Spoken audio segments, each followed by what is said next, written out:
50,000 বছর নামাজ পড়লে জান্নাতে যাইবো এরকম দলিল কেউ দেয়া পারবো?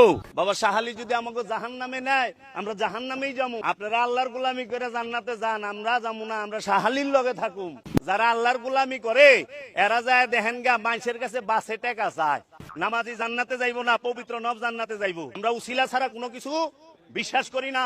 আমরা চামু বাবা শাহালির কাছে, শাহালি আমাকে উসিলা, বাবা শাহালি আমাকে উসিলা। বাবা শাহালি যদি আমাকে জাহান্নামে নেয়, আমরা জাহান্নামেই যাবো।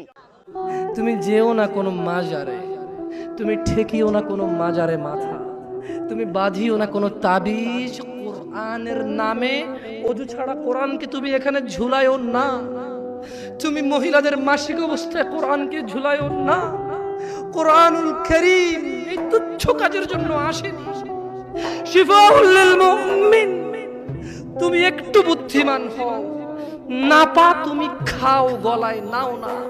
কোরআন তুমি পড়ো না, গলায় নাও। তুমি একটু বুদ্ধিমান হও, তুমি একটু বুদ্ধিমান হও মুমিন। তোমার এখানে যদি সূরা ইয়াসিন থাকে, তোমার এখানে যদি সূরা ইয়াসিন থাকে, তুমি বোঝো তুমি টয়লেটে যাচ্ছ সূরা ইয়াসিন নিয়ে। আল্লাহকে ভয় করো।